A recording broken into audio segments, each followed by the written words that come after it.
دی ہے۔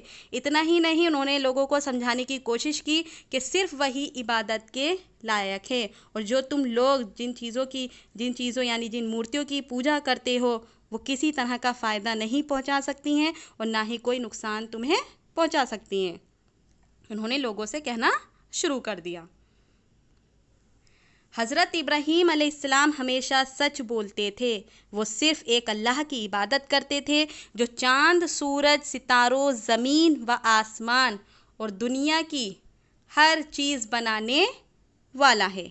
بچوں، حضرت ابراہیم علیہ السلام ہمیشہ سچ بولتے تھے، اور صرف وہ کس کی عبادت کرتے تھے؟ اللہ تعالیٰ کی۔ انہوں نے کبھی کسی مجسمے کی پرستش نہیں کی۔ مجسمے یعنی کسی مورتی کی۔ انہوں نے کبھی بھی کسی بھی مورتی کی پوجا نہیں کی، اور وہ ایسا کرنے کو احمقانہ کام سمجھتے تھے۔ احمقانہ کس کو کہا جاتا ہے؟ احمقانہ کام کہا جاتا ہے بے وقوفی کا کام۔ انہوں نے کبھی بھی کسی مورتی کی پوجا نہیں کی، اور ایسا کرنے کو وہ بے وقوفی کام سمجھتے تھے۔ اسی لیے انہوں نے یہ ثابت کرنے کا عزم کر لیا، عزم یعنی پکا ارادہ کر لیا کہ لوگ جن مورتیوں کی پوجا کرتے ہیں وہ بیکار اور فضول ہیں۔ انہوں نے یہ پکا ارادہ کر لیا کہ انہوں نے ثابت کرنے کا یہ پکا ارادہ کر لیا کہ جو لوگ مورتیوں کی پوجا کرتے ہیں وہ بالکل بیکار اور فضول ہے، وہ کسی کام کی نہیں ہیں۔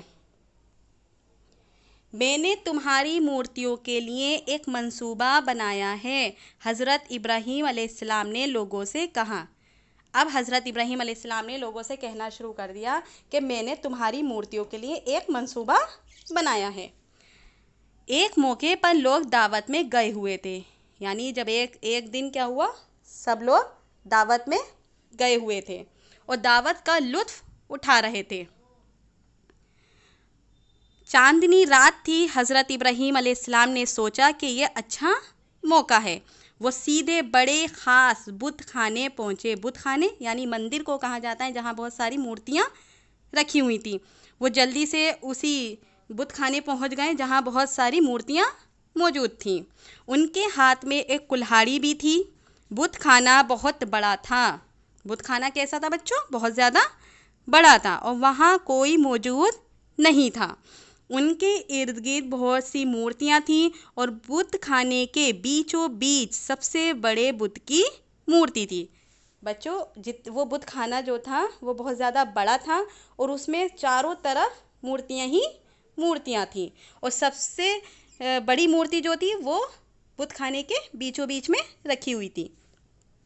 وہ تمام مورتیاں نہ حضرت ابراہیم علیہ السلام سے بول سکتی تھیں، نہ ان کی موجودگی کو محسوس کر سکتی تھیں۔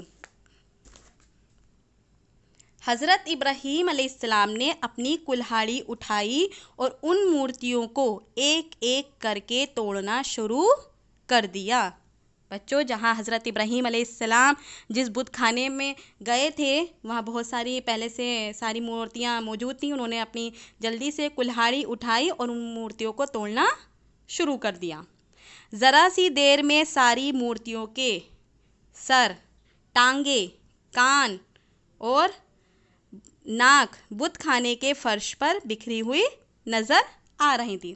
انہوں نے ایک ایک کر کے ساری مورتیوں کو توڑنا شروع کر دیا۔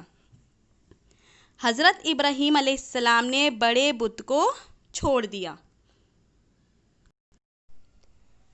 اسے چھوا تک نہیں۔ انہوں نے بڑے بت کو جو بیچوں بیچ میں موجود تھا اس کو چھوڑ دیا، اسے چھوا تک نہیں، تاکہ وہ لوگوں کو بتا سکیں کہ بتوں میں لڑائی ہو گئی۔ انہوں نے کیوں چھوڑ دیا؟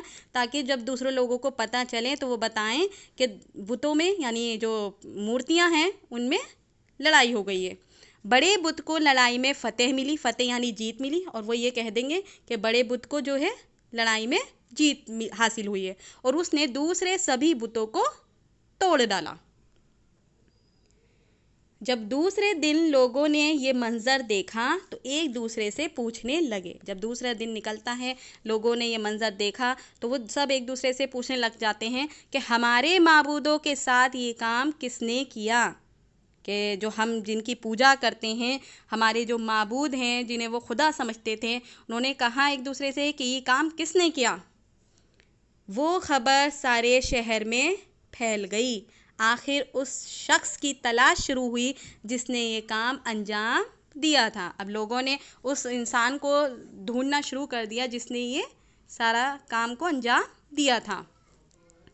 بعض لوگوں نے کہا، اس میں سے کچھ لوگوں نے کہا کہ ہم نے ابراہیم نام کے ایک جوان لڑکے کو ان بتوں کے بارے میں بات کرتے ہوئے سنا تھا۔ ان میں سے کچھ لوگوں نے کہا کہ ہم نے ابراہیم نام کا جو ایک نوجوان لڑکا ہے، ہم نے ان بتوں کے بارے میں بات کرتے ہوئے اس کو سنا تھا۔ کافی تلاش کرنے کے بعد انہوں نے ابراہیم علیہ السلام کو پا لیا اور پوچھا، کیا ہمارے خداؤں کو تم نے توڑا ہے؟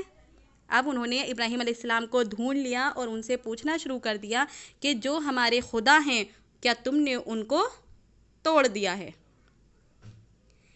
نہیں، ایسا ہوا کہ بڑے بت نے لڑائی میں یہ سارے بت تہس نہس کر ڈالے۔ یہ بات تم ان بتوں ہی سے کیوں نہیں معلوم کر لیتے؟ وہی تمہیں ساری بات بتا دیں گے، حضرت ابراہیم علیہ السلام نے جواب دیا۔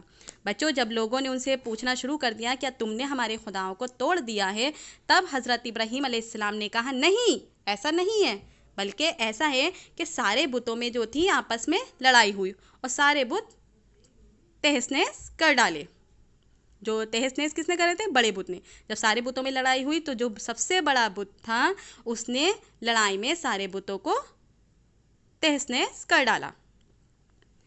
یہ بات تم ان بتوں ہی سے کیوں نہیں معلوم کر لیتے؟ وہ کہتے ہیں کہ مجھ سے کیا پوچھتے ہو، تم انہی بتوں سے معلوم کیوں نہیں کر لیتے؟ وہی تمہیں ساری باتیں بتا دیں گے۔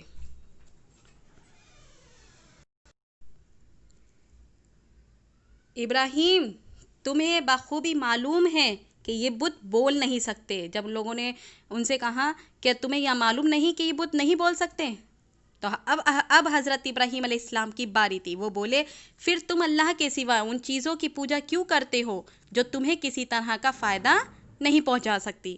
لعنت ہے تم پر ان تمام بتوں پر جن کی تم پرستش کرتے ہو۔ کیا تم اب بھی اپنے دماغ سے کام نہیں لوگے؟ بچوں، جیسے انہوں نے کہا کہ مجھ سے کیوں پوچھتے ہو، تم انہی بتوں سے کیوں نہیں پوچھ لیتے ہو کہ کیا بات ہے، وہی تمہیں ساری بات بتا دیں گے۔ تب لوگوں نے کہا، کیا ابراہیم تمہیں معلوم نہیں کہ یہ بت بول نہیں سکتے؟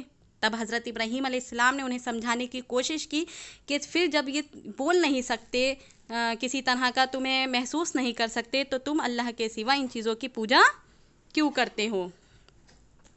لعنت ہے تم پر ان تمام بتوں پر، لعنت تم پر بھی ہے اور ان تمام بتوں پر بھی جن کی تم پوجا کرتے ہو۔ کیا تم اب بھی اپنے دماغ سے کام نہیں لوگے؟ کیا تم اب بھی نہیں سوچو گے کہ جو تم کر رہے ہو وہ غلط ہے؟ حضرت ابراہیم علیہ السلام نے بادشاہ سے بھی مناظرہ کیا۔ مناظرہ کہتے ہیں بحث کی۔ حضرت ابراہیم علیہ السلام نے اپنے بادشاہ سے بھی بحث کی۔ اسے اپنے بادشاہ ہونے پر بڑا غرور تھا۔ کیوں؟ کیونکہ وہاں کا جو بادشاہ تھا اسے اپنے بڑے ہونے پر بڑا گھمنڈ تھا۔ وہ اپنے آپ کو خدا کہلواتا تھا۔ ابراہیم علیہ السلام نے اس سے کہا، میرا رب وہ ہے جو زندگی اور موت دینے والا ہے۔ وہ وہاں کا جو بادشاہ تھا وہ اپنے آپ کو خدا کہلواتا تھا بچوں، اس لیے حضرت ابراہیم علیہ السلام کہتے تھے، میرا خدا صرف وہ ہے جو زندگی اور موت دیتا ہے۔ بادشاہ نے میں تکبرانہ انداز میں کہا، میں تکبرانہ یعنی غرور سے کہا کہ میں بھی زندگی اور موت دینے کی طاقت رکھتا ہوں، کہ میں بھی زندگی اور موت دے سکتا ہوں۔ لیکن حضرت ابراہیم علیہ السلام نے کہا کہ میرا رب وہ ہے جو آفتاب کو مشرق سے طلوع کرتا ہے۔ کیا تم اسے مغرب سے طلوع کر سکتے ہو؟ وہ کہنے لگے کہ حضرت ابراہیم علیہ السلام کہنے لگے کہ میرا خدا وہ ہے جو آفتاب یعنی سورج کو مشرق سے طلوع کرتا ہے، یعنی سورج کو پورب سے نکالتا ہے۔ کیا تم اسے مغرب سے طلوع کر سکتے ہو، یعنی کیا تم اسے پچھم سے نکال سکتے ہو؟ بادشاہ یہ بات سن کر خاموش ہو گیا۔ جب بادشاہ نے یہ بات سنی حضرت ابراہیم علیہ السلام کی تو وہ بالکل خاموش ہو گیا۔ اس نے حضرت ابراہیم علیہ السلام کو سزا دینے کی بات دل میں ٹھان لی، جبکہ اللہ سب کچھ دیکھ اور سن رہا تھا۔ حضرت ابراہیم علیہ السلام کو بادشاہ نے سزا دینے کی ٹھان لی کہ اب میں اس کو سزا دے کر رہوں گا، لیکن بچوں اللہ تعالیٰ سب کچھ دیکھ رہا تھا اور سن رہا تھا، کیونکہ اللہ کے وہ نبی تھے، ٹھیک ہے۔ بادشاہ نے بہت بڑا آتش کدہ تیار کرایا. آتش کدہ یعنی آگ کا بہت بڑا ڈھیر. آتش کدہ کس کو کہا جاتا ہے؟ آگ کا بہت بڑا ڈھیر. تو بادشاہ نے آگ کا بہت بڑا ڈھیر جو تھا تیار کرایا. پھر اس نے دہکتی آگ میں حضرت ابراہیم علیہ السلام کو پھینکنے کا فرمان سنایا. اور اس دہکتی آگ میں حضرت ابراہیم علیہ السلام کو پھینکنے کا فرمان سنا دیا. وہ آگ حضرت ابراہیم علیہ السلام کو جلا کر خاک کر سکتی تھی. بچوں، حضرت ابراہیم علیہ السلام کو وہ آگ جلا کر ختم کر سکتی تھی، خاک کر سکتی تھی، لیکن اللہ نے آگ کو حکم دیا کہ وہ اس کے نبی کے لیے سلامتی والی ہو جائے. لیکن اللہ کی طرف سے آگ کو حکم ہو گیا کہ وہ اس کے نبی کون ہے؟ حضرت ابراہیم علیہ السلام. وہ آگ حضرت ابراہیم علیہ السلام کے لیے سلامتی والی ہو جائے. اس طرح حضرت ابراہیم علیہ السلام بالکل محفوظ رہے. اسی طرح بچوں، حضرت ابراہیم علیہ السلام جو تھے دہکتی آگ سے بالکل محفوظ نکل آتے ہیں.